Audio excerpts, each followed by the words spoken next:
Welcome troops to a new Rainbow Six Siege video, and today we're going to be discussing the year 2 of content. Now, for those of you who have been around for a while now, since December 1st, 2015, it's been a fantastic time to be a Rainbow Six community member. Things have been improving, and if you've been around from Season 1 to Season 4, I feel like we're finally at a point with the game where we have concrete and solid ground to jump into new ventures and do things a bit differently. I think Season 1 was a success, everything came together quite nicely, and people are enjoying the game. The community is expanding, and it's good to see. But year 2 can be a bit more ambitious in my opinion. I feel like we can accomplish a lot more in year 2 and bring in some things that A, are a bit more vital, and B, things that just make sense in a game like Rainbow Six Siege. So I'm going to kick off the wish list, and some of these do require a bit of work, but some of them are very simplistic patches that could be done quite easily, but overall all things that need to be improved. First and foremost, I want a shooting range in Rainbow Six Siege. This is something that is relatively simplistic to do in terms of design, shouldn't be too difficult for them to do because they've already got some of the maps there and some of the resources to do so, and it would be very helpful for all kinds of players. For some of the more elite ranked players who've been playing for a long time now, it gives us an opportunity to test out our guns in a much better field. And I think at the moment casual is just being flooded with ranked players who are simply messing around with loadouts and don't really want to use that. They don't want to use casual as a method of testing out things. A dedicated shooting range would make much more sense. It would give us a good feel for the weapons, and for those of the players that are new and some of the beginners as well, it gives them the opportunity to jump in with all weapons unlocked and give them a good idea as to what works with them and what works for them, so when they finally get into the game, which now has some very experienced players in it, they aren't completely out of their depth when playing online. The next part on my wish list is greater statistical depth. Now, at the moment on the Rainbow Six website and on the Ubisoft Club, we have some decent statistics. They're there, and some of them are useful. But we need that dedicated in-game. We need an options tab, or we need a tab alongside operators, shop and live that will give us statistics, and more specifically, more useful statistics. I think things like heat maps, or just weapon spread analysis, or things that could just in general improve our gameplay would be very useful. For example, if I had a heat map of my MP7 which showed me roughly where I shoot, roughly how I control my recoil, as in where it sort of drifts off to, I can consciously be aware of what I've seen visually. So for example, if I see on a heat map that my recoil control has me drifting off to the right slightly with the MP7, therefore making me inaccurate, I can consciously think about that visualization and then work to improve my accuracy. There's some very simple things, and a statistical engine isn't necessarily hard to do. Lots of games that are incredibly old have very intricate statistical engines, and I think one of the best ones I've seen so far is Titanfall and even CSGO.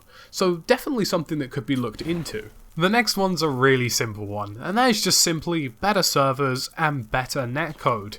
Netcode at the moment is really inconsistent, and although it's improved, it's definitely not quite there. There's still a lot of headshots that aren't registering. There's still, just in general, a sense that sometimes when you die and sometimes when you kill people, there's just an element of bullshit. And it's not cool, and I think a lot of people just want it to be ironed out completely. The first step is, of course, servers with a 60 Hz tick rate. That will definitely improve things. And the second step, of course, is the matchmaking system. I don't want to be playing with people with 160 plus ping when I'm running at a solid 40 ping. And although it might be more difficult to matchmake, I'd rather wait longer than play a game with people who are going to kill me around corners, for people who I can't see before they peek, things like that. It's just really frustrating to deal with.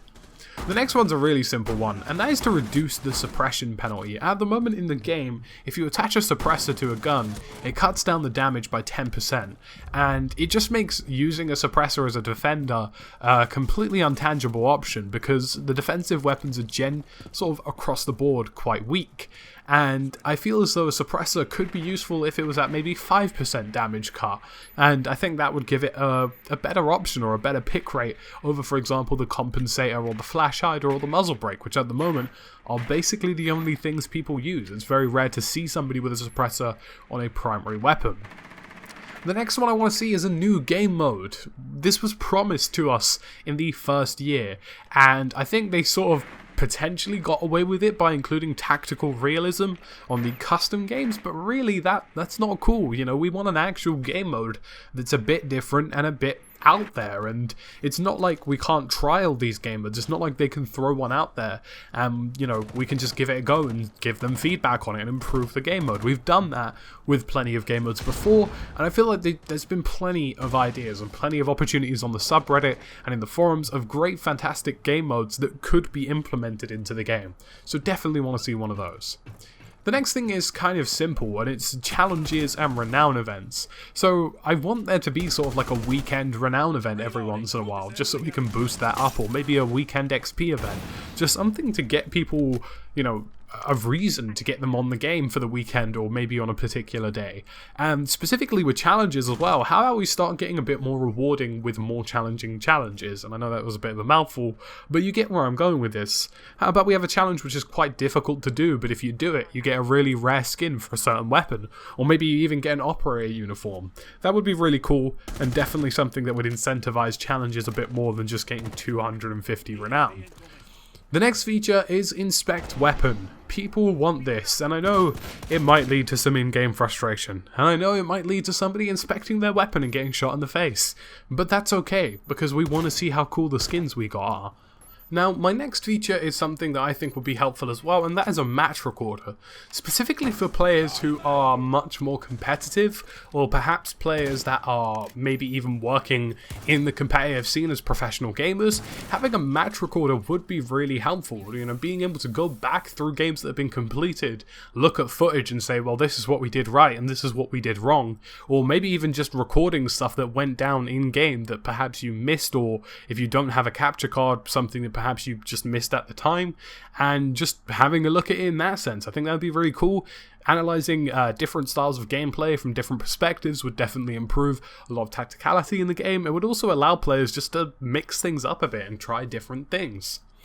The next one for me is a fix, and this is fixing matchmaking preferences. These do not work. Like, I have Border Yacht, I have most of the DLC maps turned off because in my opinion, they just really aren't that great. And every time I find myself, I've played more DLC maps than base maps in the past few weeks, and I really don't like that ratio, and it's something I've been trying to avoid. Everybody else I'm playing with also has the same preferences as me, but it just never seems to put us into a game that works for us. So definitely a fix that needs doing. The next one is sound design, and I think this is something that can be improved. I feel like at the moment there's a good balance, and I feel like perhaps it's okay, but I feel like it can do better. I feel like some of the footsteps are perhaps not as clear as they could be. I feel as though some of the sounds are a bit delayed or perhaps aren't as instantaneous, and I just think it's something that could be looked into. More locational sounds, and also the surround sound option on an audio setting. Like, I have a surround sound headset, and I want there to be more than just two options on the audio settings. I want there to be a surround sound option so I can utilize that more and have a bit more functionality with a 5.1 or even a 7.1 headset. That would definitely be much more useful.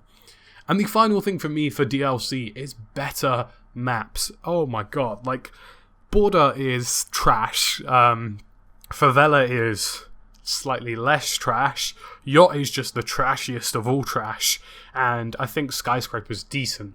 But the DLC maps, they were so hit and miss. Like, you first jumped into me, like, yeah, this is alright. And then after a while, it's just like, what are these things? Like, in Border, there are more walls than reinforcements, and the same applies to Favela too. And I understand they're trying to mix up the gameplay styles a bit. I think Favela's a lot more close range, Border's a lot more open, but they just didn't work as well as they should have. And a lot of the base maps are much more preferable than the DLC maps, which I think is a shame. So definitely something to look into. So that's it for my wish list. If there's any more in the comments, please add them. I want to hear what your suggestions are. I want to hear what you guys want to see in Rainbow Six Siege. It's been me, the Tactical Brit. As always, like, subscribe, comment, share, all of that good stuff, because it's helpful with the YouTube algorithms. Cough, hint. As always, thanks for watching, and I'll catch you again soon in another video.